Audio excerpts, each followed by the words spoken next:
Hello students, welcome back. In the last few videos we have been discussing about the chapter Principles of Biotechnology.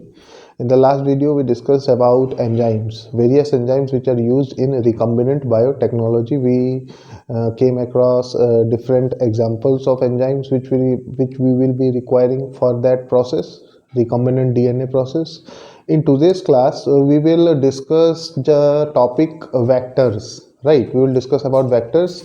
What is a vector? First of all, I will make you understand what is a vector, what is the purpose of the vector in biotechnology, and what are the properties that a particular vector should have so that it can be used in the process of recombinant DNA technology. Right. First of all, let us come to the topic vector. What is a vector?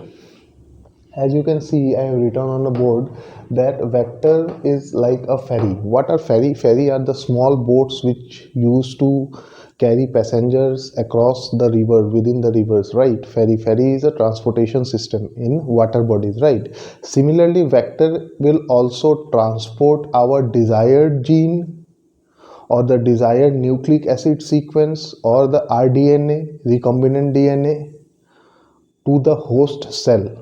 ठीक है, इसका मतलब क्या होता है? Vector क्या है? Vector एक ट्रांसपोर्टेशन का मीडियम है जो हमारे डिजायर्ड जीन को या फिर न्यूक्लिक एसिड्स को, आरडीएनए को, रिकम्बिनेंट डीएनए को हमारे होस्ट सेल तक लेके जाएगा, वहाँ पे जाके छोड़ के आएगा. ठीक है, तो वेक्टर्स का फंक्शन है, they will help in the transportation of a desired gene to the host cell. वो होस्ट कोई भी हो सकता है, एक प्रोकैरियोटिक सेल भी हो सकता है, प्लांट सेल भी हो सकता है, एनिमल सेल भी हो सकता है. जिस किसी भी सेल के अंदर हमको वो पर्टिकुलर चेंजेस चाहिए, उस सेल तक पहुंचाने की जिम्मेदारी किसकी है? वेक्टर्स की है. Vectors are going to transport the desired gene into the host. Right, तो वेक्टर्स का फंक्शन मैंने आपको बता दिया.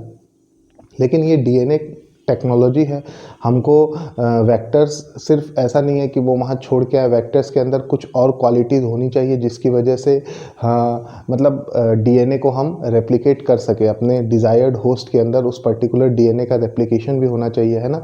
अब हम डिज़ायर्ड जीन को लेके डायरेक्टली होस्ट सेल के अंदर रैंडमली तो नहीं डाल सकते. एक प्रॉपर मीडियम, एक प्रॉपर चैनल के थ्रू हमको डिज़ायर्ड जीन को अपने होस्ट के अंदर इंसर्ट कराना पड़ेगा. तो इंसर्ट कराने की पूरी जिम्मेदारी किसकी है? वेक्टर्स की है. ठीक है, इसीलिए वेक्टर्स को मैंने क्या कहा है? फेरी कहा है. ये एक जगह से दूसरी जगह पे डिजायर्ड जीन को पहुंचाएगा. अब हम देख लेते हैं कि इसके अंदर प्रॉपर्टीज़ क्या क्या होनी चाहिए.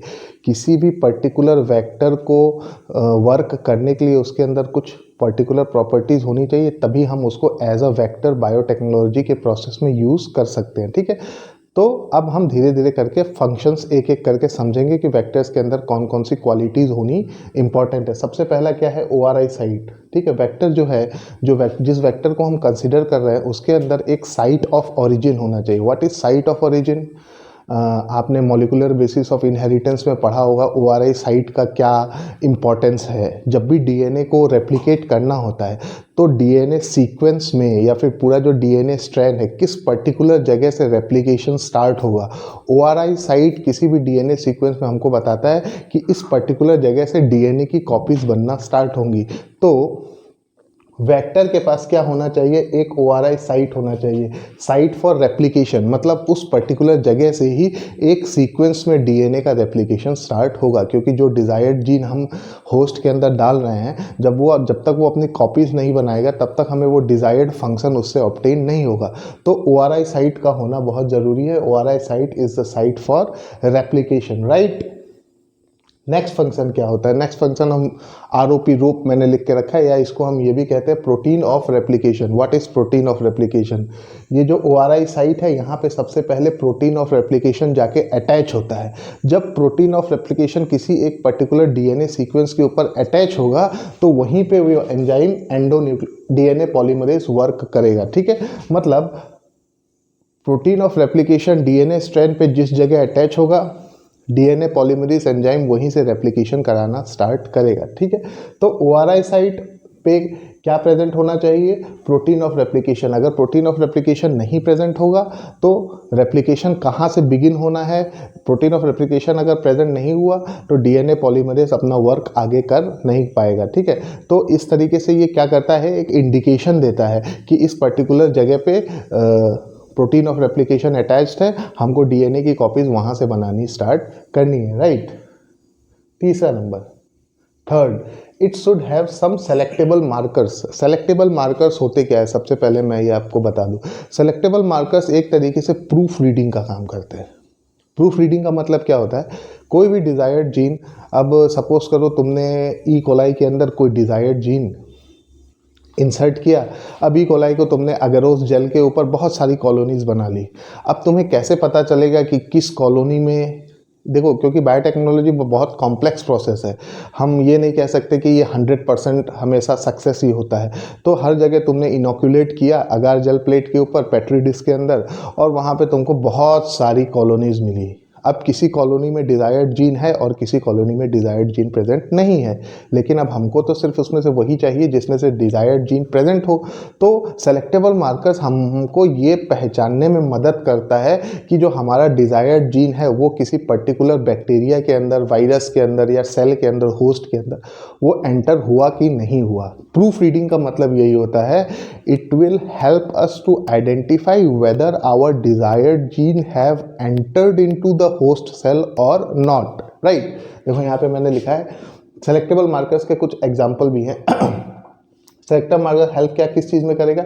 It will help in identifying the transformant. Transformant मतलब क्या? जो डिजायर्ड जीन है वो हमारे होस्ट सेल के अंदर ट्रांसफॉर्म हुआ कि नहीं, पहुंचा कि नहीं, ये आइडेंटिफाई करने में मदद करेगा, ठीक है। तो most commonly use desired gene कौन से होते हैं? दो टाइप के होते हैं, पॉजिटिव और नेगेटिव। उतना डिटेल में अभी तुम लोगों को जाने की ज़रूरत नहीं है। जो दो मोस्ट कॉमनली यूज होते हैं वो क्या है? एंटीबायोटिक रेजिस्टेंट जीन, छोटा सा सीक्वेंस होता है। अब किसी एक पर्टिकुलर कॉलोनी पे हम एंटीबायोटिक यूज़ करेंगे और जो कॉलोनी एंटीबायोटिक की वजह से डेथ नहीं हुई, हम समझ जाएंगे कि उसके अंदर हमारा रिकम्बिनेंट डीएनए इंसर्ट हो चुका है, ठीक है। एंटीबायोटिक रेजिस्टेंट जीन का भी यूज़ करते हैं या फिर एंजाइम प्रोड्यूसिंग जीन का भी यूज़ करते हैं, और मोस्ट कॉमनली हम यूज़ करते हैं लैग-जेड जीन का यूज़ करते हैं, और ये एक एंजाइम प्रोड्यूस करता है बीटा गैलेक्टोसाइडेज, ठीक है। तो सेलेक्टेबल मार्कर्स का फंक्शन यही है कि it will help us to recognize whether our desired gene has entered into the host cell or not, right? Next, it should also have a restriction site. restriction site का क्या काम होता है? Restriction side will mark the end of replication, मतलब replication कहाँ पे बंद हो जाना चाहिए। रेस्ट्रिक्शन साइड जरूरी है ताकि एंडोन्यूक्लियस एंजाइम उसी पर्टिकुलर जगह पे आके प्लास्मिड को क्या करे? कट कर सके, उसका जो सर्कुलर स्ट्रक्चर है उसको वो क्या बना सके? लीनियर बना सके, ठीक है। रेस्ट्रिक्शन साइट्स एक ही होना चाहिए। एक से ज़्यादा अगर रेस्ट्रिक्शन साइट हुआ तो एंडोन्यूक्लियस एंजाइम्स एक से ज़्यादा जगह कट लगा देगा। अगर एक से ज़्यादा जगह कट लग गया डीएनए के अंदर तो हो सकता है हमारा सेलेक्टेबल मार्कर कट जाए या ओआरआई साइट ही कट के बाहर हो जाए रिकॉम्बिनेंट डीएनए से। तो रिकॉग्नाइजेशन साइट, रेस्ट्रिक्शन साइट हमेशा किसी भी आरडीएनए में सिर्फ only single recognization site should be there, not more than one recognization site will be there, right. Next property जो होनी चाहिए हमारे वेक्टर्स के अंदर, that should be in small in size. इसका साइज क्या होना चाहिए? छोटा होना चाहिए। सिंपल सी बात है, लार्जर मॉलिक्यूल्स को हैंडल कर पाना इतना इजी नहीं होता है as compare to smaller particles. वो जितने छोटे साइज़ का रहेगा उसको इंसर्ट करना भी उतना आसान रहेगा और उसके रेप्लिकेशन में भी उतना ईजीली हम उसको इंसर्ट करके उसके रिजल्ट्स ऑब्टेन कर सकते हैं। तो it should be small in size because it is easy to handle as compare to bigger molecules, right.